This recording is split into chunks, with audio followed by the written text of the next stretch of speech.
সেটা হচ্ছে আমরা যখন হার্টের এক করি তার বিক্রিয়ার গতিবে বাড়ানোর জন্য প্রবাহ দিতেই হয়।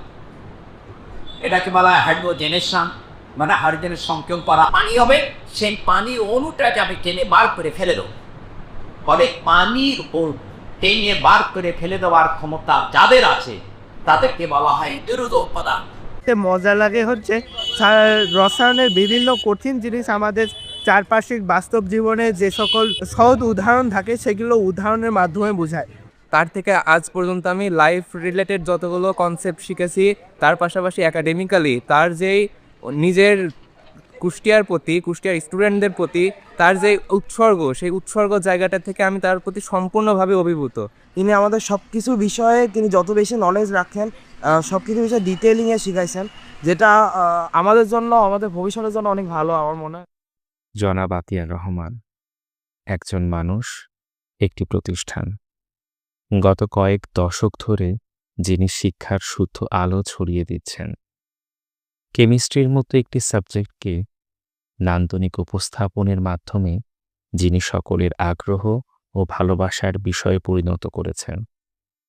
তার তেজোদ্দীপ্ত কণ্ঠস্বর, গল্প বলার অসাধারণ ভঙ্গিমা, শিক্ষার্থীদের প্রতি গভীর মমত্ববোধ ও অসাধারণ ব্যক্তিত্ব তাকে অনন্য উচ্চতায় নিয়ে গেছে।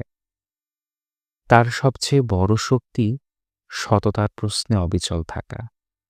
সময়ের মাপকাঠিতে তার বয়স ৮০ ছুঁই ছুঁই করলেও শিক্ষকতার এই মহান ব্রত থেকে তিনি আজও ছুটি নেননি।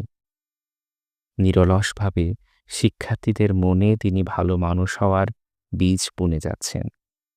দেশ বিদেশে ছড়িয়ে ছিটিয়ে থাকা তার হাজারো শিক্ষার্থীদের আবেগের সাথে তাই তিনি মিশে আছেন। এ অঞ্চলের আপামর জনতার বড় ভালোবাসার মানুষ তিনি। কুষ্টিয়াবাসীর কাছে তিনি জীবন্ত কিংবদন্তি, আমাদের আতিয়ার রহমান স্যার। সময় তো সুধী, এই মুহূর্তে আমি যার পাশে বসে আছি তিনি আমাদের কাছে অসম্ভব ভালোবাসার একজন মানুষ, অনেক সম্মানের একজন মানুষ। প্রায় ৩ প্রজন্ম ধরে তিনি শিক্ষার আলোয় আমাদেরকে প্রজ্বলিত করছেন। অসম্ভব ব্যক্তিত্ব সম্পন্ন একজন মানুষ এবং স্যারের পাশে বসে এই যে আমি কথা বলছি এটাও আমার কাছে একটু ভয় ভয় লাগছে। তারপরও তিনি একটা মিষ্টি হাসি দিয়ে বলে, ঠিক আছে তোরা পড়, সমস্যা নেই, আমি কথা বলবো। তো এইটুকু ভরসা তিনি আমাদের দিয়েছেন। আসলে তাকে পরিচয় করিয়ে দেওয়ার ধৃষ্টতা আমার নেই, আমি শুধু এইটুকু বলবো যে আমাদের মনের মানুষ, শিক্ষক বলতেই যেই প্রতিচ্ছবিটা আমাদের সকলের সামনে চলে আসে সেই মানুষ জনাব আতিয়ার রহমান স্যার, অবসরপ্রাপ্ত সহযোগী অধ্যাপক, কুষ্টিয়া সরকারি কলেজ। স্যারের পাশে আমি বসে আছি এবং স্যারের কাছে আমাদের প্রথম প্রশ্ন যেটা, সেটা হচ্ছে সকলেই স্যারের কথা আসতে জানতে চায় আমাদের স্যার কেমন আছেন। কাজেই সেই প্রশ্নটা দিয়ে আজকে আমাদের এই ছোট আলাপচারিতা শুরু করব। স্যার কেমন আছেন? আলহামদুলিল্লাহ, আসলেই ভালো আছি। যিনি ভালো রাখার মালিক আল্লাহ তাআলা, তিনি অনেকটা সবাইকে ভালোবাসেন এবং আমি সবচেয়ে ভালো আছি এই কারণে যে আমি পবিত্র রোজাটাকে, 30টা দিনের রোজাটাকে একেবারে সুন্দরভাবে তারাবিও করতে পেরেছি উইথ মাই অ্যাবিলিটি। স্বাস্থ্যগত দিক থেকে আল্লাহ তাআলা আমাকে মেহেরবান করেছে, এই জন্য আর আমি দাঁড়িয়ে নামাজ পড়তে পারি। আমি এক সময়ে চেয়ার ব্যবহার করলেও আর করতে হয় না, এই জন্য আমি ভালো আছি। আলহামদুলিল্লাহ, খুব ভালো লাগলো এটা। এবং আমিও দেখেছি বড় মসজিদে স্যার যান এবং সেখানে তারাবি নামাজগুলো পড়েন, এটা খুব ভালো লাগে আমার কাছে। স্যার, আমরা অনেকেই হয়তো বা জানি না স্যারের জন্ম এবং বেড়ে ওঠা বসিরহাটে। তো স্যারের সেই সময়, সেই ছেলেবেলার সময়গুলো বা স্যারের বাবা মা পরিবার নিয়ে যদি একটু জানতে চাই স্যার, একটু বলতেন যদি আমাদেরকে। ভালো, এটা আসলে একটু দীর্ঘ ব্যাপার, তবুও আমার কাছে এটা জানতে চাওয়াটা আমার জন্য একটা সৌভাগ্যের ব্যাপার, কারণ আমি এটা সাধারণত প্রকাশ করবার সুযোগ পাইনি। কিন্তু মানুষের তো জননী এবং জন্মভূমি অত্যন্ত প্রিয়। তা আমি আসলেই ইন্ডিয়াতে জন্মগ্রহণ করি, যেটা তোমার বললে যে বসিরহাটে, সাতক্ষীরার অপোজিটে, আমাদের বাংলাদেশের সাতক্ষীরার যে অপোজিটে পশ্চিম বাংলা বলে 24 পরগনার মধ্যে বসিরহাটের পাশে আমার জন্মটা হলো। আমার গ্রামের নামটা হচ্ছে গোয়ালদা। আমার স্কুলটা হলো তেঁতুলিয়া হাই স্কুল। আর ওইখান থেকেই আমি ব্রট আপ, এবং অত্যন্ত কৃতিত্ব না হলেও আমি ফার্স্ট ডিভিশন পেয়ে আর সাবজেক্টের লেটার পেয়ে 80-র ওপরে পেয়ে আমি সেখান থেকে উত্তীর্ণ হই। এবং ওই স্কুলে একটা বলতে অসুবিধা নেই, প্রত্যেকটা ক্লাসের যারা ফার্স্ট হতো তারা সব সাধারণ ঘরের ছেলে, এবং বিশেষ করে অনেকেই মুসলিম ছিল। তো ওই জন্য আমার স্যার, ওই স্কুলেরই হিন্দু টিচার, উনি অত্যন্ত প্রিয় টিচার, মিস্টার কমলেশ গাঙ্গুলি, তিনি ইন্তেকাল করেছেন। তিনি বলতেন যে মুসলমানদের রেজাল্ট ভালো হওয়ার পিছনে কারণ হলো তারা অনেকটা পায়ের তলায় মাটি থাকে না, এবং তারা শিক্ষিত হতে চায়, চেষ্টা করে। বড়লোক হিন্দুদের রেজাল্ট ভালো হচ্ছে না এই কারণে, আর মেয়েদের সংখ্যা ছিল আমাদের সময় খুবই কম। তো এই কথাটা আমি আমার বাংলাদেশেও প্রকাশ করি এইখানে, যে যারা বড়লোকের ছেলে বা মেয়ে তাদের লেখাপড়াটা তত বেশি ভালো হয় না, যারা সাধারণ মধ্যবিত্ত ঘরের থেকে আসে তাদের, এবং হিন্দু সম্প্রদায়ের ছেলেরা মেয়েরা এখানে তারা কষ্ট করে তাদের রেজাল্ট মানে মোটামুটি ভালো হয়। তার মানে আবার অবশ্যই এরপরে আবার একটা মেধার ব্যাপার আছে। যাদের মেধা আল্লাহ তাআলা দিয়েছেন তা বড় লোক হোক আর গরিব হোক সেটা তো বড় কথা না। মোটামুটিভাবে অসংখ্য মেধাবী স্টুডেন্টের সঙ্গে থাকতে থাকতে আমি নিজেও মেধাবী হয়ে গিয়েছি।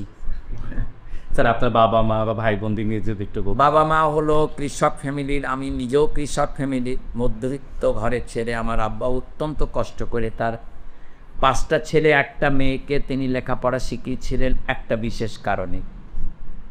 তো একদিন একটা দলিল পড়বার জন্যে একজন হিন্দু ভদ্রলোকের কাছে তিনি গিয়েছিলেন, যে আমি তো মূর্খ মানুষ, তার দলিলটা একটু পড়ে দাও দিন দেখি। বলতেছে যে গাজী সাহেব, তোমার 5টা ছেলে আছে, তুমি লেখাপড়া শিখাতে পারো না, তুমি লেখাপড়া শিখাও, তুমি দলিল তুমি পড়বা কেন, তোমাকে তো দলিল তো তুমিই তো লোককে, তোমার এত সুন্দর পরিবেশ। ওইখান থেকে বাপ উদ্বুদ্ধ হয়ে আমার 5টা ভাইকে লেখাপড়ায় উদ্বুদ্ধ করেন। তার মধ্যে everyone is merit, yes no doubt. এখন যেন অত্যন্ত ভালো মেরিট দিয়ে আল্লাহ তাআলা আমাদেরকে পাঠিয়েছিলেন। তার মধ্যে শেষের 2টা ভাই এবং আমার বড় ভাইয়ের ছেলে মিস্টার মতিয়ার রহমান সমগোত্রীয়, এরা ক্লাসে কোনোদিন জীবনে সেকেন্ড হয়নি এবং অত্যন্ত মেধাবী। তবে সায়েন্স পড়বার সৌভাগ্য অর্থনৈতিক কারণে আমার বাপ কেবলমাত্র আমাকে অ্যালাউ করেন, আর 2জনকে পেরে ওঠেননি। যদি পারতেন তাহলে তারাও আমার মতো এরকম সায়েন্সের একটা মোটামুটিভাবে দিকপাল হতো বলে আমার ধারণা। পরিবারের ব্যাপার, মা লেখাপড়া জানতেন না, বাপও জানতেন না, এরকম একটা পরিবারে। আর অন্যান্যগুলো জিজ্ঞাসা করলে হয়তো বলা যাবে, অনেক সব কথা তো লুচিয়ে বলা মুশকিল। স্যার আপনার শিক্ষকতা স্কুল থেকে তো শুরু হলো স্যার, এরপরে কলেজ বা তারপর পরবর্তীতে স্নাতকোত্তর বিষয়ে পড়াশোনা, এটা কোথায় পরবর্তীতে করলে স্যার, এটা যদি একটু দিয়ে দেন। যে আমি 1961 সালে আমি বলা যেতে পারে এসএসসি পাস করি। তারপরে জন্ম 1946 সালে, 15-16 বছরের মধ্যে আমি এসএসসি পাস করি। স্কুলটা ফেলে যখনই আমি বৃহত্তর বন্ডিতে চলে গেলাম, তখন কলেজে ভর্তি হলাম। কলকাতায় চান্স পাওয়ার পরও আমি যেতে পারিনি অর্থনৈতিক ব্যাপারে। নিকটস্থ গোবরডাঙ্গা বলে একটা স্টেশন আছে, যেটা শিয়ালদহ থেকে যারা কলকাতার দিকে যায়, গোবরডাঙ্গা স্টেশনের পাশে গোবরডাঙ্গা হিন্দু কলেজ বলে একটা কলেজ, সেখানে আমি এসএসসি পাস করার পরে এইচএসসিতে ভর্তি হই।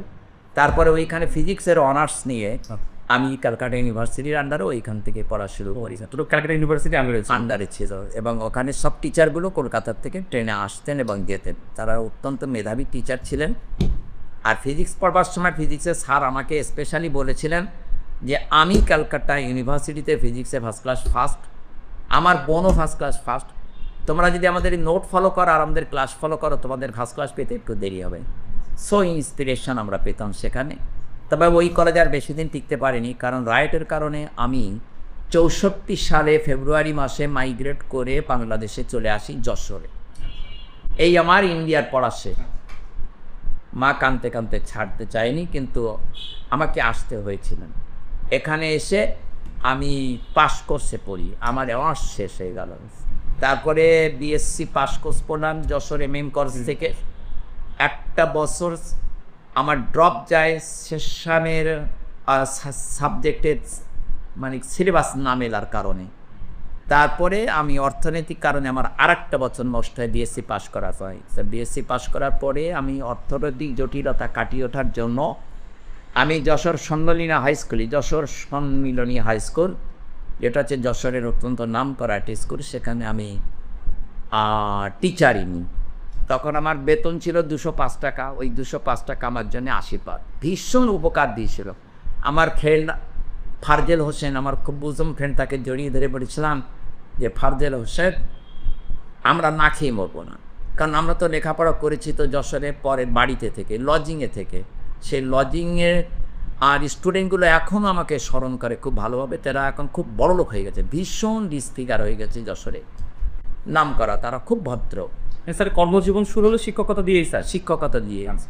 তারপরে 1 বছরের মধ্যে কিছু রোমান্টিক কথা, যে বিয়ের প্রস্তাব যখনই এসেছে তখন আমি ডিনাই করেছি। বলে যে না, আমি বিয়ে কখনোই করব না, আমি সেট না হওয়া পর্যন্ত, আর মাস্টার ডিগ্রি কমপ্লিট করে তারপরে আমি বিয়ে করব, কি করব না সেটা পরের বিষয়। ফলে ওই রোমান্টিকতা আমার মাঝখানে তখন আর ক্রিয়া করিনি। আর ওইখান থেকে বেরিয়ে গেলাম। বেরিয়ে 1 বছর টাকা জোগাড় করলাম, 4,565 টাকা নিয়ে আমি SM হলে, রাজশাহী ইউনিভার্সিটিতে SM হলে থেকে পড়াশোনা চালাই সংক্ষিপ্ত ব্যাপারে। ফার্স্ট ইয়ারটা গেল, তারপরে প্রিভিয়াস বলা হয় এটা। তারপরে যখন ফাইনাল ইয়ারে উঠলাম তখন আমার SM হলে 83 নম্বর রুমে আমার সিট পড়ে। তো ওখানে পড়লে তখন ওইখানে আব্দুর রশিদ বলে একজন আমার সিনিয়র মেট থাকতেন। তিনি আমাকে বললেন যে আতিয়ার ভাই, এইখানে যারা ঢোকে প্রত্যেক বছর একটা করে ফার্স্ট ক্লাস ফার্স্ট হয়। ওই রুমটাতে স্যার? ওই রুমটা। আচ্ছা স্যার। তা আমি বেরিয়ে গেলাম কেমিস্ট্রিতে, পিওর কেমিস্ট্রিতে। এখন আপনারা 3 জন থাকলেন, একজন ইংলিশের, একজন স্ট্যাটিস্টিক্সের, আর একজন অ্যাপ্লাইড কেমিস্ট্রি। এর মধ্যে একজন পাবেই, একজন পাবে বলে আমি আশা রাখি। আমি তখন মনে করলাম যে এটা কেমন একটা ব্যাপার হলো। তাড়াতাড়ি স্ট্যাটিস্টিক্সের ওনার কিন্তু ক্যালিবার ছিল, কিন্তু অত এনার্জি ছিল, আর ইংলিশে তো আমি অত বেশি জানি। ওই যে ইন্সপিরেশনটা পেলাম, তারপরে একাডেমিক ক্যারিয়ার চলতে চলতে আমাদের সেকেন্ড ইয়ারে আমার যিনি অনার্সের থেকে এসেছিলেন মিস্টার মনমতো ভাদুরী, তিনি অত্যন্ত চ্যালেঞ্জিং স্কুলের। তিনি আমাকে আর আমার এখানকার যে ডিসি সাহেব ছিলেন আব্দুল সালাম, সেই আব্দুল সালামকে করিডরে পেয়ে বলল যে আমি তো ফার্স্ট ক্লাস ফার্স্ট হচ্ছি, আপনারা এখন কে সেকেন্ড আর থার্ড হবেন সেটা এখন চিন্তা করেন।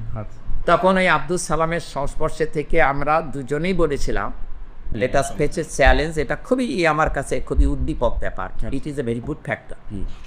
তা আমি বললাম যে বিনা চ্যালেঞ্জে তো আপনাকে ছেড়ে দেওয়া যাবে না। তখন আব্দুল সালাম বলল যে আতিয়া তুমি এক কাজ করো, নোট করো আর আমি মুখস্থ করি, আমরা নোট করি আর মুখস্থ করি, আমরা একটা ফেস করবো চ্যালেঞ্জ। এই ডিসি আব্দুল সালাম এত পবিত্র ডিসি, এত ভালো ডিসি পায়াস, এই কুষ্টিয়ার স্বনামধন্যটি ডিসি আব্দুল সালাম ঢাকায় থাকে এখন, অত্যন্ত ভালো আমার ক্লাসমেট। তা আমরা দুজনেই খুব ভালো রেজাল্ট করি এবং তাকে আমরা সেকেন্ড হতে বাধ্য করেছিলাম, সে ফার্স্ট হতে পারেনি। খালি আমাদের ইন্সপিরেশনের চলে এবং প্রচেষ্টা চলে। এই জন্যে আমরা ছাত্রদেরকেও বলি, আমি এখন পড়াশোনায় তোমরা চ্যালেঞ্জ, বিনা চ্যালেঞ্জে তোমরা সূচক্র মেদিনী পর্যন্ত ছেড়ো, চ্যালেঞ্জ করো। যেমন বর্তমানে বাংলাদেশ চ্যালেঞ্জের মোকাবেলা করি, কিন্তু তার নিজের মহায়া আদর্শ নিয়ে বলো মহিমান্বিত হয়েছে। আর ইন্ডিয়ার মতো এইরকম একটা পরাশক্তি পাশে চ্যালেঞ্জ করা, এটা কিন্তু সহজ ছিল না। আমি আমার ছাত্র ছাত্রীদেরকে এইটাই ভাবি আমি বেশি উদ্দীপিত করি। স্যার তারপর তো স্যার হচ্ছে আপনার কুষ্টিয়া সরকারি কলেজে আসা, এবং সরকারি কলেজে আমি অজস্র আপনার শিক্ষকদেরকে পাই যারা আমারও শিক্ষক, হয়তো বা আমার চাচাদেরও শিক্ষক, আপনার ছাত্র তারা সকলেই। তো কুষ্টিয়া সরকারি কলেজে আসা এবং সেই সময় আপনার যারা শিক্ষার্থী ছিলেন তাদের বিষয়ে যদি একটু বলতেন স্যার। সরকারি কলেজে জয়েন করলেন কত সালে স্যার? জি, সরকারি কলেজ বলতে আমি তো প্রাইভেট কলেজ, কোরচাঁদপুর কলেজে 5 বছর গেলে তো ইয়ে কথা। আমি সরকারি কলেজে চিটাগং গভর্নমেন্ট কলেজে প্রথম, আমি সরকারিতে চিটাগং আগে, সরকারি Chittagong government college, Chittagong college. অত বড় কলেজে আমি যে অ্যাপয়েন্টমেন্ট পেলাম, আমি নিজেকে আনন্দ ধরে রাখতে পারিনি। সেখানে বড় বড় সমস্ত সব কিছুই বড় বড় ব্যাপার। তারপরে হেড স্যার ছিলেন সিরাজুল ইসলাম সাহেব, খুব স্নেহ করতেন। উনি বললেন যে আপনি ইন্টারমিডিয়েটে ক্লাস আর এমনি ফাইনাল অনার্সের ক্লাসটা নেবেন স্পেকট্রোস্কোপির উপরে, অনার্সের উপরে, দুরূহ ব্যাপার এটা। তো দায়িত্ব দিলে আমি দায়িত্ব পালন করার চেষ্টা করি। চিটাগং গভর্নমেন্ট কলেজে ঢোকার পরে আমি অত্যন্ত সুনামের অধিকারী ওই কণ্ঠের কারণে, এবং টিউশনি তখন একবার স্রোতের মতো আসা শুরু করলো। আমি তখন বাসা ভাড়াই নিইনি, কিন্তু টিউশনি যে চাপ আর টাকার যে লোভ, সেটা অসম্ভব ব্যাপার এক ধরনের। তাই লাইব্রেরিয়ান সাহেব বলেছিল যে আপনি যেহেতু 3 সাবজেক্টের পার্ট, ফিজিক্স, কেমিস্ট্রি, ম্যাথমেটিক্সে আপনি টাকা ধরে রাখতে পারবেন না। কিন্তু আমি বেশি দিন থাকিনি, কারণ ওদের ভাষাগুলো আমার বোধগম্য হয়নি। আমার একটা স্পিরিট এইখানে আমার ভালো লাগেনি। আমি চলে এসেছিলাম, অ্যাপ্লাই করেছিলাম। বিজে অফিস আমাকে কুষ্টিয়াতে থ্রো করে। কুষ্টিয়াতে আসতে পেরে আমি আনন্দিত খুব বেশি, কারণ কুষ্টিয়া আমাকে অনেক দিয়েছে, যা আমি ভুলতে পারব না। কত সালে আসছেন স্যার কুষ্টিয়াতে? কুষ্টিয়াতে আসলাম 1969 সালে বোধ হয়, না 71 সাল তো গেল দিক, 79 সালে আসলাম। 79 সালে এসেছে। আর ইন দ্য মিন টাইম আমি কিন্তু 70-71 বিয়ে করে ফেলি। কুষ্টিয়ারি মেয়ে, খোকসার মেয়ে। খোকসা কোথাকার স্যার? খোকসার আর জানিপুর মারানখানে যে কাদিরপুর গ্রাম, সেইখানে আল্লাহ তাআলা একটা সুন্দর, অত্যন্ত সুন্দরী বলা যায় মেয়ে আমার জন্য বরাদ্দ রেখেছিলেন। কেন শুনছি আপনি আমাদের পড়ানোর সময় বলতেন। চারিত্রিকভাবে এবং তার সৌন্দর্যের ব্যাপারে। কিন্তু আল্লাহ তাআলা ওই 2000 সালে আল্লাহ তাআলা ফেব্রুয়ারি মাসের 25 তারিখে উনি ইন্তেকাল করেছিলেন। এই মোটামুটিভাবে আমি ভালো আছি। সরকারি কলেজে শিক্ষকতা। সরকারি কলেজে ঢুকলাম যখন, তখন মাহতাবউদ্দিন সরকার সাহেব ছিলেন আমার কলিগ, খুব ভালো টিচার, খুবই ভালো টিচার। আবু তায়ের ছিলেন আমার ডাইরেক্ট টিচার, তিনি আবার যশোর এমএম কলেজের আমার টিচার ছিলেন। এত সুন্দর পরিবেশের মধ্যে স্যার মাহতাবউদ্দিন সরকার সাহেব আমাকে ক্যারি করে নিয়ে 11 ক্লাসে ঢুকিয়ে নিয়ে দিয়ে বললেন যে আমার পরিবর্তে আমি আতিয়ার রহমানকে আমি একটা সেট করে দিয়ে গেলাম, এরপর থেকে 11-এর ক্লাস তোমাদেরকে এই স্যারই নেবেন। আমি আর এই ক্লাসে আর আসছি না, আমি বিএসসির ক্লাসগুলো নেব, তোমাদেরকে একটা ভালো স্যার উপহার দিয়ে গেলাম। ছাত্ররা তখন মানিনি, বলে যে না স্যার আপনি আমাদেরকে পড়াবেন স্যার। আমি তো বুঝছি, কারণ আমি তো নতুন, আমি তো কোনোদিন ক্লাস নিইনি। তো স্যার বললেন যে আচ্ছা ঠিক আছে, তোমরা কয়েকটা দিন ক্লাস করো, তারপরে আমি আবার আসতো। আমি ঢুকে আমার লেকচারে মনে পড়ে আমি বলেছিলাম যে মাহতাবউদ্দিন সরকার সাহেব আমার টিচার না হলো, আমার ডাইরেক্ট টিচার না হলো, উনি আমার টিচার। ওনার হাতের লেখা মুক্তার মতো সুন্দর, কি সুন্দর ব্যবহার, খুব সুন্দর। তা ওনাকে আমি রিকোয়েস্ট করবো তোমাদের ক্লাসটা কন্টিনিউ করার জন্য, আর আমি মাঝে মাঝে আসবো তোমাদের ক্লাসে। আমি নতুন, আমার এত বড় আসপর্দা নেই যে অত বড় স্যারের আর মানে মর্যাদার সমান আমার করা। তা আমি স্যারকে শ্রদ্ধা করি, এই বলে আমি আমার ক্লাসটা শুরু করি। তারপর থেকে আর পিছনে ফেরত আসতে হয়নি। ছাত্ররা আমাকে স্বাভাবিকভাবে গ্রহণ করে। সবচেয়ে বেশি গ্রহণ করেছিল কোনটা আমি নিজেই জানি, আমার কণ্ঠটা পরিষ্কার, এবং এইটা আমি যেটা জানি নিজে ভালো সেটা পরিষ্কার করে গুছিয়ে বলতে পারি। এটা একটা আল্লাহওয়ালা ক্ষমতা। আমি যে খুব বেশি জানি তা না, কিন্তু উপস্থাপন করবার ব্যাপারে আমাকে একটা আল্লাহ তাআলা শক্তি আলাদা দিয়েছিলেন। আর ছাত্রদেরকে দেখলে আমি পাগল হয়ে যাই, তাদেরকে আমি ভালোবাসা দিয়ে জব্দ করতে চাই। এই প্রশ্নটাই পরবর্তীতে করতাম। সেই সময় থেকে আজকে 2025 সালে আমরা এখন বসে আছি স্যার। এই যে আমরা যখন আপনার কাছে করতাম, আমরা সবথেকে বেশি মোহপিষ্ট হতাম আপনার কণ্ঠ এবং আপনার মধ্যে অসম্ভব ব্যক্তিত্ব একটা বোধ, এবং আপনি গল্প বলতেন স্যার খুব। আজকেও আপনার ক্লাসের পেছনে বসে মনে হলো যে হ্যাঁ, এটাই ছিল আপনার একটা ম্যাজিক, যে আপনি আমাদের কেমিস্ট্রি এই চরিত্রগুলোর সাথে একদিন আপনি বলতেন যে oh my dear student, John Dalton সাহেব আমার কাছে আসলো একদিন। এভাবে আপনি গল্প বলতেন, আমরা মন্ত্রমুগ্ধের মতো গল্পে হারিয়ে যেতাম। কাজে স্যার এই যে পড়ানো যদি কৌশল হিসাবে বলি স্যার, এই যে স্পষ্ট করে কথা বলা, গল্পের ছড়ে কথা বলা, মাঝে মাঝে আপনি খুব বসে কথা করতেন আমাদের সাথে, এই বিষয়গুলো শেখা থেকে আপনার, বা এগুলো কি আপনার ভিতরে কীভাবে আসছে, বা আপনি আপনার কোনো শিক্ষক ছিল যাকে অনুসরণ করতেন, এরকমটা কি মনে পড়ে স্যার আপনার? শিক্ষকদের অনুপ্রেরণা তো মনে পড়াবার মতো কথাই। এবং স্যারেরা বিশেষ করে স্কুল লাইফে যে সমস্ত স্যার আমার টিচার ছিলেন, একসময় আমি বিশ্বনাথ নন্দী ম্যাথমেটিক্সের টিচার, তিনি আমাকে মারতেন। পড়া না পারা তো নয়, যে ক্লাসে জ্যামিতি পড়াচ্ছেন, জ্যামিতির এক্সট্রা পড়াচ্ছেন, সেই জ্যামিতির এক্সট্রাটা আমি সঙ্গে সঙ্গে যদি দাঁড়িয়ে না বলতে পারি বলে, তাহলে উনি আমাকে মারতেন, মাথায় ঘুষি মারতেন। কোনো সময় লাগতো, কোনো সময় লাগতো না। তো একদিন কাঁদতে কাঁদতে বলে ফেললাম যে স্যার আপনি মানে মারেন কেন? তো আতিয়ার মারলে তো তোমার হবে, এই জন্য তো তোমাকে মারি, আরগুলোকে মেরে তো কোনো আমার লাভ নাই। আজকে বুঝতে পারছি যে ওই সমস্ত স্যারদের আজকে আন্তরিকতা না থাকলে আমি এই পর্যন্ত আসতাম। তারপরে কলেজের টিচারদের আন্তরিকতা, এই স্কুলটা খুব বেশি অ্যাফেক্ট করেছিল আমাকে সাংঘাতিকভাবে। আমি মনে করতাম যে স্যাররা এত জ্ঞানী, এরকম জ্ঞানী কি আমি হতে পারবো জীবনে কোনদিন? আল্লাহ তাআলা তো মোটামুটি সেই পথে নিয়ে এলেন। মানে আপনি সেরা শিক্ষক পেয়েছেন স্কুল লেভেলে। এবং তাদের আগ্রহ এবং তাদের উদাহরণ দিয়ে পড়ানো এবং তাদের ভীষণভাবে, যেমন এখন কিছু কিছু পড়াবার সময় আমার এই উদাহরণটা বারবার বলতে ইচ্ছে করে যে সব মৌলিক পদার্থ, 118টা মৌলিক পদার্থ আল্লাহর কাছে দৌড়ালো, জি স্যার, তাহলে মানুষের একটা ভক্তি জন্মায় যে আল্লাহর কাছে দৌড়ালো, একটা ইমান আসে। আল্লাহ তো আমি দেখিনি, আল্লাহর কাছে দৌড়ালে বললো যে হে আল্লাহ, সোডিয়াম একটা লিড করলো, সোডিয়াম বলে যে আল্লাহ আমাকে তুমি নিষ্ক্রিয় মৌলের মতো শান্তিতে সুখে শান্তিতে থাকতে দাও না কেন? তা আল্লাহ বলবেন যে তুমি যদি থাকতে চাও তাহলে দেখো ওর চেহারার সঙ্গে তোমার মিল করো, তোদের তো প্রত্যেকের তো বহিষ্ঠ স্তর 8টা করে ইলেকট্রন, আর সোডিয়াম তোমার তো বইরে 1টা ইলেকট্রন, আর পরেরটায় তো 8টা, তো তুমি একটা ছেড়ে দাও না কেন বিক্রয়ের বাজারে যে? তা সোডিয়ামটা তখন খুশি মনে এসে একটা ইলেকট্রন ছেড়ে দিল, আর ওই ইলেকট্রনটা ক্লোরিন লুফে নিল, তাহলে সোডিয়ামেরও একটা ইলেকট্রন দান করে একটা মায়া জন্মালো, আর ক্লোরিন তার একটা ইলেকট্রন নিয়ে তার মায়া জন্মালো, দুজন বিয়ে শাদী করলো, সোডিয়াম ক্লোরাইড হয়ে গেল। তো এই গল্পটা যদি রোমান্টিক হয় আর একটা স্টুডেন্ট যদি বোঝে এটা, তাহলে তো তা তো আয়নিক বন্ড তো বুঝতেই পারলো এটা আল্লাহর দেওয়া, এটা আমার না। এটা আমি যখন দাঁড়িয়ে কথা বলি তখন বিশ্বাস করো, তোমরা যারা আমার সঙ্গে এখন কথাবার্তা বলছো, বিশ্বাস করো এটা সম্পূর্ণ আল্লাহর দেওয়া, এটা মানুষের কোনো কৃতিত্ব নেই। এটা আসে যখনই তোমরা কথা বলো, দেখবা যে আল্লাহ আনাই, এখানে আল্লাহ তাআলার অস্তিত্ব সবসময়ের জন্য, আর না তো একটা মানুষ কখন বড় হতে পারে না। এই যে দেশের বড় বড় নেতা, বড় বড় বরেণ্য, সবই তো আল্লাহর আশীর্বাদ দুষ্ট। স্যার যদি এখন আবার সেখানে চলে যায় যে গত প্রায় 3 প্রজন্ম ধরে আপনি কুষ্টিয়ায় শিক্ষকতার আলো জ্বালাচ্ছেন এবং আমরা পড়ছি, এবং ছেলে, বাবা, নানা, দাদা তারাও করছে। কিন্তু এই যে এত বছর ধরে সাধারণত স্যার একটা বয়সের পর মানুষ একটু জিরোই বা একটু বিশ্রামে যায়, তো আপনি এখনও যে এটা করছেন, এই প্রেরণাটা আপনি মূলত কোত্থেকে পান স্যার? এই যে স্পৃহাটা এখনও আপনার মধ্যে আছে। এটা মূলত আসলে ধরো আমার পরিবার, জি স্যার। তারপরে আমার ছেলেরা মেয়েরা, এরা সবকটাই সুশিক্ষিত এবং সুএস্টাবলিশড, এদের অনুপ্রেরণা। তাছাড়া আমার বাড়িতে বর্তমানে যে পরিবেশ, আমার বৌমারও আছে, বংশধরেরও আছে, তাদের প্রত্যেকেই শ্বশুর বলতে, দাদা বলতে, আব্বা বলতে অজ্ঞান এক ধরেছে। এরা সবসময়ের জন্য আমার অনুপ্রেরণা যোগায়।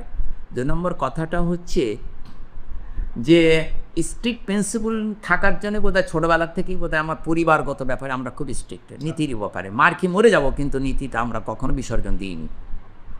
এই জন্য ছাত্র মহলের কাছে আমাদের একটা সুনাম ছিল সেই সময়ে, কারণ আমাদের গভর্নমেন্ট আমাদেরকে সাপোর্ট করতো, যে টিচারদের সম্মানটাকে অক্ষুণ্ণ রাখার জন্য তারা কিন্তু আমাদেরকে টর্চার করেনি কোনোদিন, এবং তোমাদের কোনো গার্জিয়ান, তোমাদের আব্বা আম্মা কোনোদিন কিন্তু আমাদের বিরুদ্ধে অভিযোগ করেনি।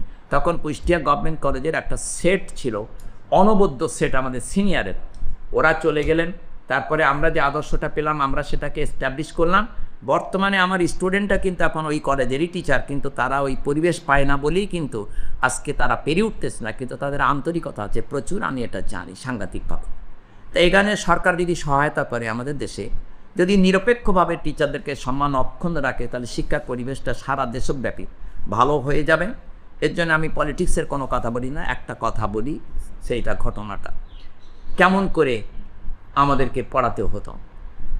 একদিন প্রিন্সিপাল সাহেব ডেকে বললেন যে আতিয়ার সাহেব একটু আসেন তো দেখি, আজকে ছাত্রদের নকলটাকে বন্ধ করবার জন্য, কিংবা আজকে বোর্ড থেকে অফিসাররা আসবে, তো একটুখানি মোটামুটিভাবে যেন ছাত্র নেতারা যেন ডিস্টার্বটা না করে। তেমন আচ্ছা স্যার ঠিক আছে, ছোট্ট গল্প কিন্তু অত্যন্ত আকর্ষণীয়।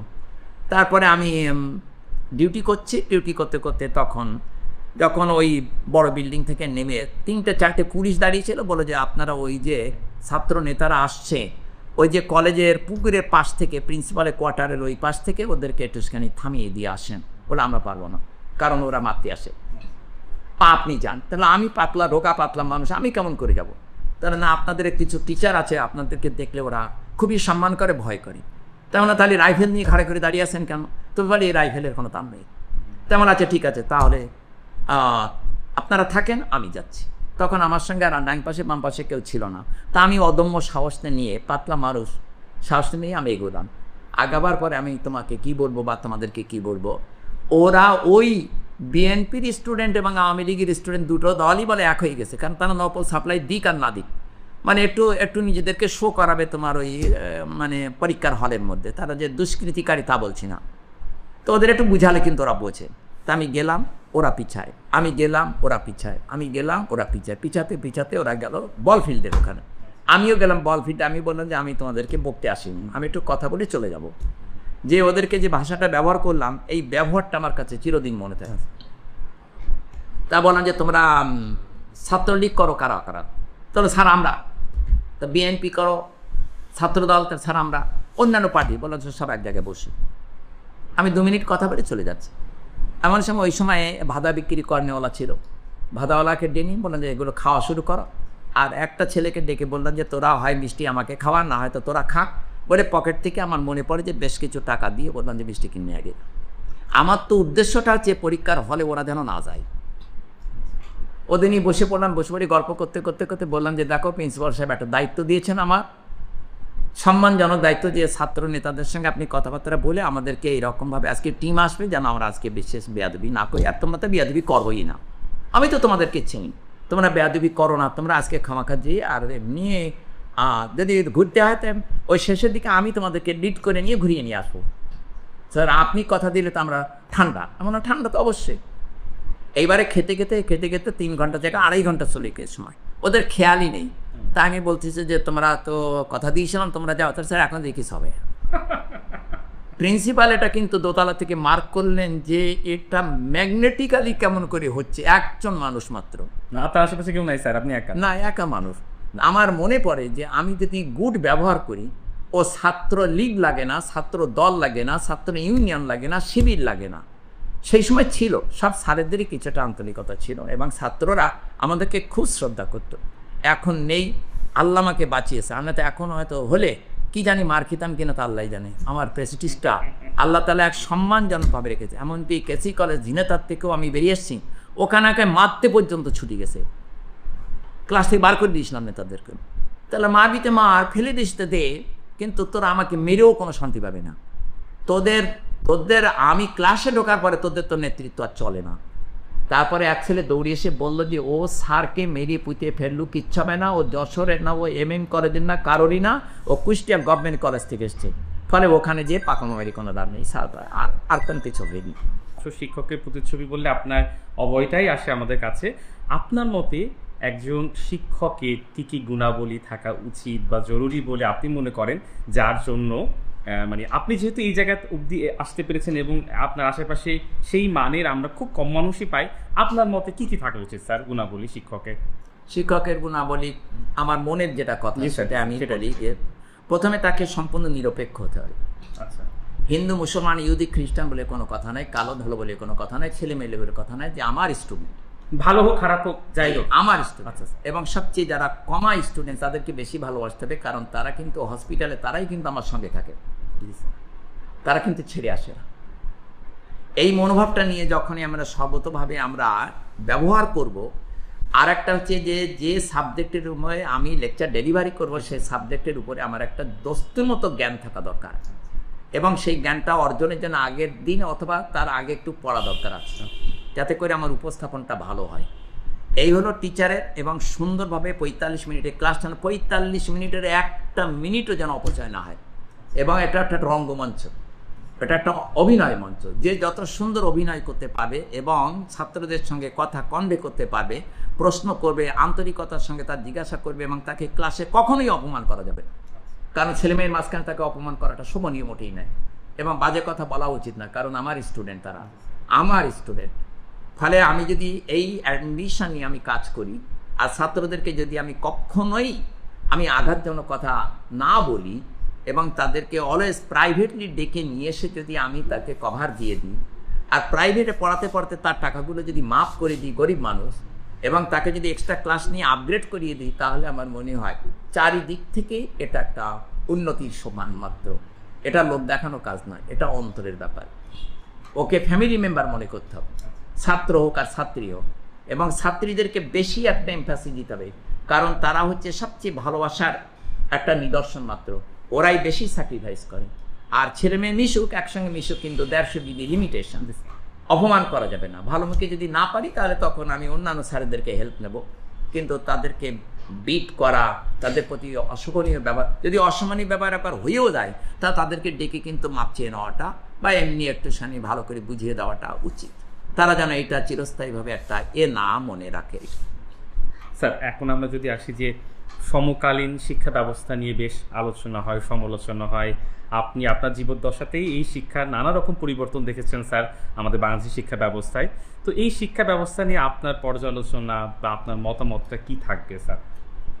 প্রথমে আমাদেরকে হেল্পিং হ্যান্ড তো হচ্ছে সরকার। জি স্যার।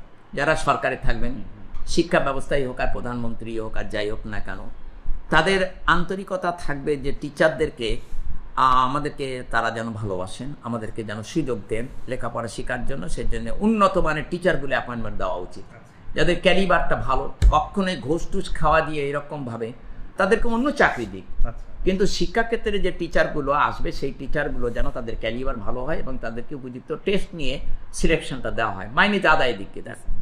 2 নম্বর কথা হচ্ছে যে সরকারিভাবে আমাদেরকে একটুখানি সেফ সাইড দেওয়া দরকার, যেন কোনো পলিটিক্যাল পার্টি আমাদেরকে অ্যাসল্ট না করেন। তারপরেও আমার ব্যাপারটা হচ্ছে যে টিচারদেরকে মর্যাদা যদি দেওয়া যায় এবং স্বাধীনতা যদি দেওয়া যায়, আর যারা প্রশাসনে আছে তাদের একটা কথা বলে রাখা উচিত, তারা যা বলবেন তা যেন করেন। যে পরীক্ষাতে আমরা নকল রাখবো না, আসলেই যেন এটা বাস্তবায়ন হয়। আসলে বাস্তবায়ন 90% হোক, কিন্তু তার কথার মধ্যে একটা গ্রাভিটি থাকবে যে পরীক্ষাতে নকল থাকবে না। নেক্সট, আর এই চ্যাপ্টার বাদ যাবে না। আমরা সিলেবাসটা অলরেডি আমরা আগে থেকে বলে দেবো যে তোমরা পরীক্ষাতে খারাপ যদি করো, আদুবাহী হিসাবে যদি এক ক্লাসে 9 বছর থাকে তাও থাকতে পারো, আমি কখনো তোমাদেরকে প্রমোশন দেবো না। আর স্কুল লেভেলে হেড স্যারদেরকে বলে রাখতে হবে তারা যেন প্রমোশন না দেয়, ছিটিয়ে পড়ুক, ছড়িয়ে পড়ুক, কিন্তু কখনোই যেন তাদেরকে ওইভাবে শিক্ষার মান বাড়িয়ে কোনো লাভ নেই, ওইভাবে শিক্ষার মান বাড়িয়ে কোনো লাভ নেই। আর যারা ঝরিয়ে পড়বে তাদেরকে ভালো চাকরি দিক, কোনো আপত্তি নেই, কিন্তু শিক্ষক হিসাবে যেন না দেয়। ভালো চাকরি দিক, তারা টাকা পয়সাওয়ালা চাকরি পাক কিংবা বিদেশে যাওয়ার সুযোগ পাক, কিন্তু যারা মানুষ করার কারিগর তাদেরকে ব্রেনি না হলে আর ব্রেনি ছাত্র মানুষ করা যাবে না। এটি আমার একটা বিরাট ব্যাপার। এরপরে হয়তো আরও ভালো ভালো থাকতে পারে কথা, আমার সংক্ষেপে এটা একদম ঠিক বলেছেন স্যার। স্যার, আপনি দীর্ঘকাল কুষ্টিয়াতে আছেন। কুষ্টিয়া, আপনি বলছিলেন যে কুষ্টিয়া আমাকে অনেক কিছু দিয়েছে, কাজে আপনার এই যে দীর্ঘ পথ পরিক্রমা কুষ্টিয়া নিয়ে যদি কিছু বলতেন স্যার, আপনার ভালো লাগা ভালোবাসার জায়গা কুষ্টিয়া নিয়ে। কুষ্টিয়ার ভালোবাসা মানে কি, আমি কুষ্টিয়ার মানুষ, ঠিক আছে স্যার, জন্মাইনি এখানে। কুষ্টিয়া মানুষ আমাকে সম্মান দিয়েছে, এখানে রেজেকের সন্ধানে আমি এসেছি, আমি আর যেতে পারিনি ব্যবহারের কারণে। আর এইটা মরি যাওয়ার সময় তো মরি যেতেই হবে। কুষ্টিয়ার মাটি আমার কপালে থাকলে ভালো, না থাকলেও ভালো, আমার ও নিয়ে আমার কোনো চিন্তা নেই। কিন্তু কুষ্টিয়া কি দিইনি আমাকে, প্রশ্ন হলো আমি কুষ্টিয়াকে কি দিলাম, এটা বড় কথা নয়।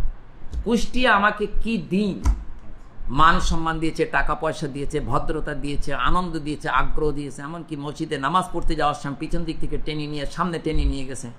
আমার অসুখ হলে আমার এই কুষ্টিয়ার ছেলেরা মেয়েরা কেমন গার্জিয়ানরা পর্যন্ত দোয়া করেছে, এখনো পর্যন্ত দোয়া করে।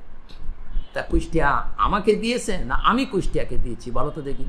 কুষ্টিয়ায় তো আমাকে বেশি দিয়েছে, একেবারে হৃদয় ভরে দিয়েছে, নিংড়ে দিয়েছে। আমি তো তার প্রতিদান দিতে পারিনি, ওই খালি একটু প্রতিদান দিই, ওই পয়সার বিনিময়ে কিছুটা দিই। তাদেরকে ছেলে মেয়েগুলাকে আপন মনে করে মানুষ করবার জন্য চেষ্টা করি। এই পর্যন্ত পয়সা নিই কেন, পয়সার আমার দরকার আছে, কারণ দান করতে গেলে আমার পয়সা লাগে। আর একটা হলো, ওদেরকে পয়সা না দিলে চিকিৎসা হয় না, পয়সা নিতেই হয়। যারা ডাক্তাররা তারা যদি ভিজিট না নেয় ও ওষুধ কেউ খায় না।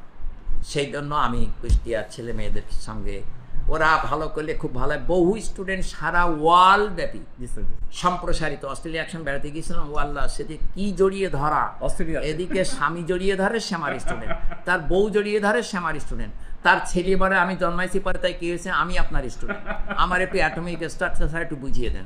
বুঝিয়ে দিলাম 5 মিনিট, সে বললো আপনি আমার স্যার, এত ভালো টিচার আপনি। আসলে সে ধোকের মাথায় ভালো বলি ফেলে। স্যার, এই যে এত মানুষ, আমরা আপনার পথে ঘাটে ময়দানে যেখানে যাই, এত মানুষ আপনাকে ভালোবাসে স্যার। এই যে মানুষের এত ভালোবাসা, এত দোয়া, আপনি বারবার এটা স্বীকার করছেন, পেয়েছেন, মানে আসলে মানুষ ভালোবাসে কখন স্যার, বা কোন সময় মানুষ এত আপন করে নেয়? এত আমাদের তো অজস্র শিক্ষকেরা আছেন, কিন্তু আপনি এই জায়গাটাতে কিভাবে আসা স্যার, মানে এটা আপনার কাছে কি মানে? আপনি বারবার স্বীকার করছেন যেটা আল্লাহ তাআলার একটা নিয়ামত, রহমত। একটা মেয়ে বলছে যে আমি তোমাকে ভালোবাসি, একটা ভালোবাসা। আর একটা মেয়ে বলছে ওই মেয়ে বলছে আমি কাউকেও ভালোবাসি না। তা ছেলেটা হতভম্ব খেয়ে গেছে যে তোমার সঙ্গে আমার 3-4 বছর পরিচয়, আমি কাউকেও ভালোবাসি না, আমি কাউকেও ভালোবাসি না, কাউকেও ভালোবাসি না এক্সেপ্টিং বলা। লাস্টের শব্দটা শোনার পরে একটা রিদম খেলে যায় ওই ছেলেটার মনের মধ্যে যে আমাকে ছাড়া সে আর কাউকে ভালোবাসে না। তা কুষ্টিয়ার মানুষকে আমি যখন দেখি তখন আমি বলি যে এরা কাউকেও ভালোবাসে না, ন্যায্য এবং ন্যায্য টিচার বা ন্যায্য মানুষ ছাড়া এরা মানুষ চিনলে তাকে ভালোবাসে। তাহলে আমি কুষ্টিয়াকে ভালোবাসবো না কেন, বা আমি বাংলাদেশকে কেন ভালোবাসবো না? আমি তো বাংলাদেশের অরিজিনাল নাগরিক ছিলাম না। যে বাংলাদেশ আমাকে আশ্রয় দিল, আমাকে ব্রেকআপ করলো, যে বাংলাদেশের মধ্যে আমি একটা পার্ট অ্যান্ড পার্সেল হয়ে গেলাম, তা সেটাকে আমার ব্যবহারের কারণে আর কমপ্লিমেন্টারি ব্যবহারের কারণে আমরা আসলে কুষ্টিয়ার বিচার ভালো। আর কি বলবো তোমার প্রশ্নের উত্তরে? না স্যার, ঠিক আছে, গিভ অ্যান্ড টেক পলিসি। বুঝতে পারছি স্যার। আপনার শিক্ষার্থীদের উদ্দেশ্যে যারা দেশ বিদেশ ছড়িয়ে ছিটিয়ে আছে, তাদের উদ্দেশ্যে যদি আপনার কোনো বক্তব্য থাকে, যদি কিছু বলতেন স্যার। বক্তব্য সংক্ষিপ্ত বক্তব্য, যদি কেউ কিছু না মনে করে, আমি আমার ছাত্রদের পড়াতে পড়াতে বলি যে তোমার এম কি লাইফে, তোমার ডাক্তার হবো, তোমার তাহলে ইঞ্জিনিয়ার হবো, সমাজসেবা করবো, পলিটিক্যাল লিডার হবো। তা আমি বললাম যে না, এটা বাদ দাও, বাদ দিয়ে বলবা যে স্যার আমার উদ্দেশ্য ভাই, আমার ইচ্ছা হলো আমি I like to achieve the mercy of Allah. আমার এম হলো যে আমার অ্যাক্টিভিটিসের মধ্যে এমন একটা জিনিস ঘটে যাবে দুনিয়াতে থাকতে থাকতে যেন আমি আল্লাহর মার্চি পাই, ক্ষমা পাই। আর আল্লাহ তাআলা আমাকে যেন ক্ষমা করেন, সবাইকে ক্ষমা করেন। তাহলে দেখবা যে আমরা সবাই যদি জান্নাতে যেতে পারি, তাহলে বেহেশতে এরকম কেমিস্ট্রি ক্লাস নিতে পারবো। এই কথাটা ওদেরকে বললে ওরা এত খুশি হয় আর হতো। এই জন্য এত স্টুডেন্ট টিচারদের দ্বারা অনুপ্রাণিত হয়ে তারা কিন্তু এত পরিমাণ আল্লাহকে ভালোবাসতে জানে। তা কেউ হয়তো আল্লাহ বলে, কেউ ভগবান বলে, কেউ হয়তো গড বলে, কিন্তু আল্লাহ আমাদের ডেস্টিনেশনটা তো ওইটাই। কেউ যেন ভুলেও একবারও না বলে যে আমাকে আল্লাহ তাআলা তুমি জাহান্নামে দিও না। জাহান্নাম তো আল্লাহ দেবেন না, তো জাহান্নাম তো আল্লাহ তাআলা ভালোবাসে না। তো আল্লাহ তাআলা বলেন যে মাফ করতে আমি পছন্দ করি, তোমরা আমার কাছে মাপ চাও, মাফ করাটা আমার পেশা, আমার নেশা। তাহলে আল্লাহ তাআলার কাছে মাপ চাইবে তো এই যে রমজান মাস গেল, তুমি বা তোমরাই বড়, এতে তো আমরা তো নিষ্পাপ হয়ে গেছি। এইটাই আমাদের অ্যাম্বিশন হলে আমার মনে হয় আমার কুষ্টিয়াবাসী না, সমগ্র বাংলাদেশ না, সমগ্র পৃথিবীবাসী নিয়ে যদি আমরা বেহেশতে যেতে পারি, তাহলে তো সেখানে আর একটা ভালো পরিবেশটা পেতে পারি। এইটি আমার সবচেয়ে বড় কথা। স্যার একটু যদি বলতেন অবসরের সময়টা, আপনি অবসর খুব একটা পান না, তারপর সারা দিনটা কিভাবে কাটে যদি একটু বলতেন স্যার। সকালবেলা থেকে উঠে আমার বড় ছেলেটাকে নিয়ে আমি মসজিদে নামাজ পড়তে যাই, আর পরিবারকে সবাইকে জাগিয়ে দিয়ে আমরা নামাজ পড়তে যাই। যাওয়ার পরে বড় ছেলে আমাকে ছায়ার মতো অনুসরণ করে, আর দুটো আছে যারা বাইরে, তারা তো পেরিয়ে ওঠে না। আর যেটা আছে সেটা কর্মব্যস্ত হলেও সেও আমাকে যথেষ্ট টাইম দেয়, ভালো পরিচিত পরিবারের দিক থেকে আমি সন্তুষ্ট। আমার বৌমারও খুব ভালো, আমাকে টেক কেয়ার করে, আমাদের যারা নাতি নাতনি তারাও। এরপরে আমি নামাজ পড়ে আসার পরে আমাকে এক কাপ চা আগে থেকে রেডি দেখি, ব্যাস দ্যাট ইজ ব্যাপার। তারপরে সারাদিনটা এইভাবেই চলে যায়। চলে যাওয়ার পরে আমি রেস্ট নিই না, ঘুমাই না, রাত্রিবেলা 10টার সময় পরে তারপরে ঘুমাই না। আর ইনদামি আর নামাজ কাজা করি না, নামাজ কাজা করলে আমার গায়ে জ্বর আসে। এইভাবে চলতে থাকে, মসজিদের পরিবেশও ভালো থাকি সারাদিন কাজ করতে করতে। আর যারা আসে আমার সঙ্গে দেখা করতে যে তার কষ্ট হলো, তাদের সঙ্গে আমি একটু ইন্টারভিউ দিই। আর ফোনে কথা বলি যখন, তখন ভদ্রতা বজায় রেখে করি। আর মেয়েদের সঙ্গে যখন কথা বলি তখন আপনি বলে কথা বলি, তাদের সম্মান রেখে কথা বলি, মা বলে কথা বলি। তো এইভাবে কথা বলতে বলতে আমার চলে যায়। আর যারা গরিব মানুষ তাদেরকে আমি যথাসাধ্য তাদেরকে ডেকে আমি তাদেরকে আগে অভাবটা জিজ্ঞাসা করি যে তোমাদের অভাবটা কী ব্যাপার, তোমাকে যে আমি 200 টাকা 500 টাকা 1000 টাকা দেবো, ব্যাপারটা শোনার আগ্রহটা আমার খুব বেশি দেখাই, অভিনয় করি, হোকাতে মাপিও। তাদেরকে যা দিই খুশি মনে দিয়ে দিই, ওরা দোয়া করতে করতে চলে যায়। এইগুলি আমার পাথেও। আর 3-4টি কুকুর আছে, আমাকে বেরোতে গেলেই তারা আমার জাপটি ধরে, তাদেরকে আমি কিছুটা খাদ্যদ্রব্য দিয়ে দিই, আবার আসার সময় দিয়ে দিই। এইভাবে আমার দিনকাল চলে যায়। এই হলো ব্যাপার, আর কিছু না, সংক্ষেপে এই ব্যাপার। যাক, আমরা দীর্ঘ সময় ধরে স্যারের কথা শুনলাম এবং আসলে আমিও খুব অবাক হয়ে শুনছিলাম যে একজন মানুষ যিনি শিক্ষক, যিনি আমাদের ছায়ার মতো, বড় বৃক্ষের মতো আমাদের ছায়া দিয়ে দূর অব্দি এসেছেন জীবনে এতটা পথ। অনেক কথা বললাম এবং স্যারের কাছে আমরা বিশেষভাবে কৃতজ্ঞ, স্যার যে আমাদের অনুমতি দিয়েছেন এই ছোট ডকুমেন্টারিটা করার জন্য। এবং আমরাও প্রাণ ভরে মন থেকে দোয়া করি আমাদের প্রিয়, আমাদের পছন্দের জনাব আতিয়ার রহমান স্যারকে আল্লাহ রাব্বুল আলামিন এভাবেই সুস্থ রাখুক, আমাদেরকে এভাবেই স্যার প্রেরণা দিক, এবং আমরা যেন স্যার যে কথাটা বললেন যে বেহেস্তে গিয়েও যেন আমরা এভাবে স্যারের ক্লাস করতে পারি। সকলের প্রতি অনেক অনেক শ্রদ্ধা এবং ভালোবাসা রেখে আজকের মতো আমরা বিদায় নিচ্ছি। আল্লাহ হাফেজ।